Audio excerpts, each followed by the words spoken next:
మాట్లాడదాం. Professor Seshu sir మనతో పాటు జాయిన్ అవుతున్నారు. శేషు సార్ నమస్తే, గుడ్ ఆఫ్టర్నూన్.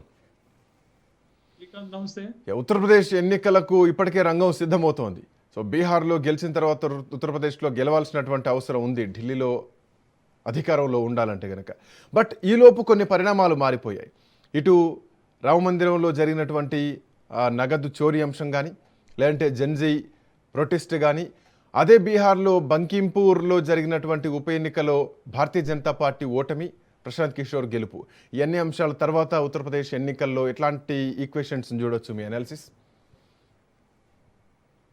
శ్రీకాంత్, దేశంలోనే అతి పెద్ద రాష్ట్రము ఉత్తరప్రదేశ్.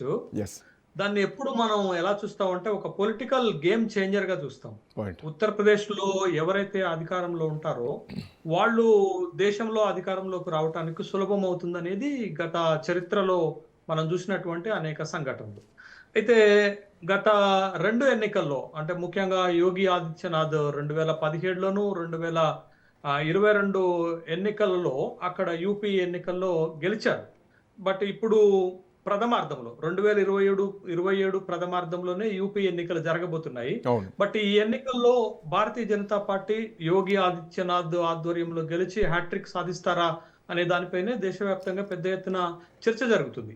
అయితే మీకు 2017లో అబ్సల్యూట్ మెజార్టీతో గెలిచినటువంటి బీజేపీ మీరు 2022కి వచ్చేసరికి దాని బలం తగ్గింది.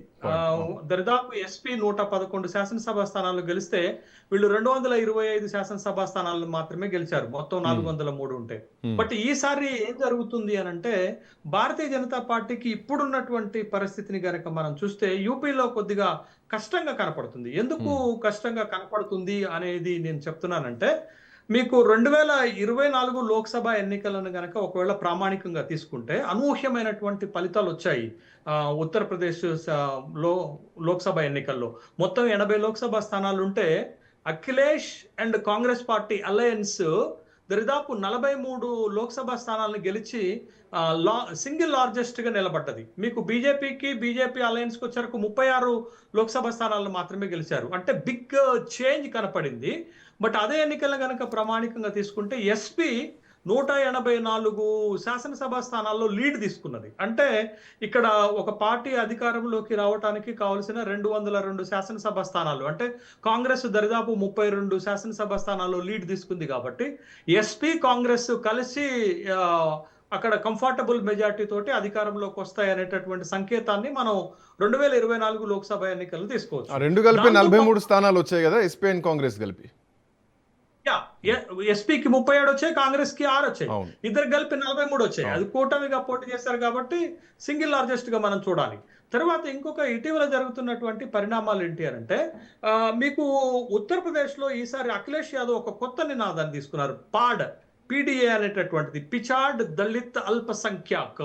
ఈ 3 వర్గాలను ప్రోగు చేసి ఎన్నికల్లో గెలిచేటటువంటి ఒక సోషల్ ఇంజనీరింగ్ స్ట్రాటజీని తీసుకొచ్చారు. ఇది ఒక పాయింట్. అయితే రెండో పాయింట్ ఏంటి అని అంటే, ఇటీవల దేశవ్యాప్తంగా జరుగుతున్నటువంటి పరిణామాల్లో పేపర్ లీకేజీ జెన్జీ ఉద్యమం.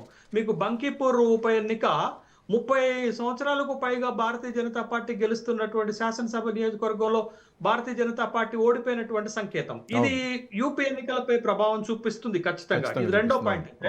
మూడో పాయింట్ కీలకంగా చందా చోరీ. మీకు రామ జన్మభూమి తీర్థ ట్రస్ట్ అయోధ్యలో రామ జన్మభూమి దగ్గర జరిగినటువంటి చందా చోరీ విషయం కూడా ఆ రాష్ట్రంలో తీవ్రమైనటువంటి ప్రభావం చూపించేటటువంటి అవకాశం ఉంది. ఈ 3 ఫ్యాక్టర్స్ దృష్ట్యా అక్కడ ఎస్పీ కాంగ్రెస్ అలయన్స్ బలం పుంజుకుంటున్నటువంటి నేపథ్యంలో ఈసారి అక్కడ యూపీలో భారతీయ జనతా పార్టీ గెలుపు కష్టమవుతుంది అనేటటువంటి ఉద్దేశంతో భారతీయ జనతా పార్టీ కూడా ఒక కొత్త అస్త్రాలను బయటకు తీసుకుంది. సార్, ఇక్కడ ఒక చిన్న పాస్ సార్, అంటే మీరు అస్త్రాల సందర్భాన్ని తీసే ముందు, అంటే ఇప్పుడు ఇంతకాలం కాంగ్రెస్ అండ్ ఎస్పీ కూటమిలో లోక్సభ ఎన్నికలు, అంతకుముందు అసెంబ్లీ ఎన్నికలు పోయినటువంటి పరిస్థితి.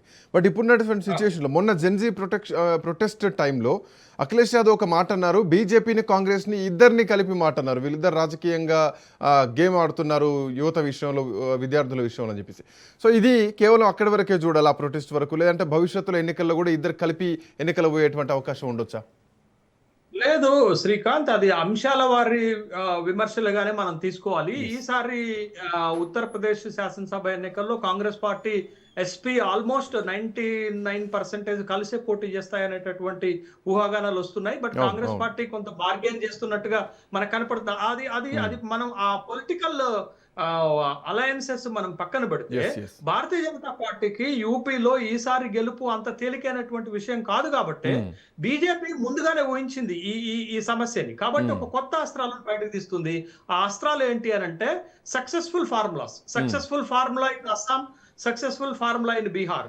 బీహార్ ఎన్నికలకు ముందు కూడా భారతీయ జనతా పార్టీ జేడీయూ చేసినటువంటి ఒకటి ఏంటి అని అంటే 70 లక్షల మంది మహిళల ఖాతాలో 10,000 రూపాయలు జమ చేసినటువంటిది. అది ఒక భారీ విజయాన్ని చేకూర్చిపెట్టింది. తర్వాత అస్సాం ఎన్నికల్లో కూడా భారతీయ జనతా పార్టీ ఒక భారీ విజయాన్ని, గతంలో కంటే కూడా ఎక్కువ విజయాన్ని సాధించడానికి కారణం ఏంటి అంటే ఎన్నికలకు ముందు 40 లక్షల మహిళల ఖాతాలో 9,000 రూపాయలు జమ చేశారు.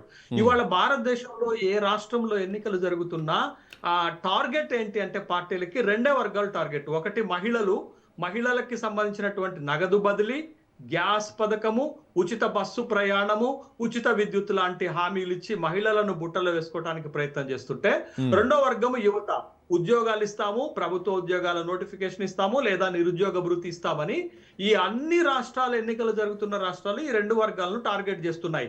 మీకు అస్సాంలో భారతీయ జనతా పార్టీ గెలుపులో మహిళలే కీలక పాత్ర పోషించారు.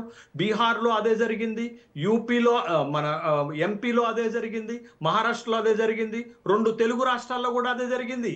ఆడబిడ్డ నిధి ఆంధ్రప్రదేశ్లో, మహాలక్ష్మి పథకం తెలంగాణలో. కాబట్టి ఇవాళ మొత్తం కూడా దేశంలో అన్ని రాజకీయ పార్టీలు మహిళలను, యువతని, నిరుద్యోగులను తమ వైపుకు తిప్పుకునేటటువంటి క్రమంలో ఇలాంటి హామీలు ఇస్తున్నారు. కాబట్టి ఇప్పుడు Bharatiya Janata party Bihar and Assam successful ఫార్ములాని యూపీలో కూడా తీసుకురాచేటటువంటి ప్రయత్నం చేస్తుంది. ఆ ప్రయత్నంలో భాగంగానే యూపీ సర్కార్, యోగి సర్కార్ చేస్తున్నటువంటి ప్రయత్నం ఏంటంటే మహిళల ఖాతాలో, అంటే ఇట్స్ అన్బిలీవబుల్, మన ఇంతవరకు ఇలాంటి ఒక పథకాన్ని తీసుకొస్తారని ఊహించలేనటువంటి పథకాన్ని తీసుకొస్తున్నారు. మహిళల ఖాతాలో 50,000 రూపాయలు జమ చేస్తామనేటటువంటి ఒక ఆలోచన చేస్తున్నట్టుగా ఒక ఫీలర్ వదిలారు.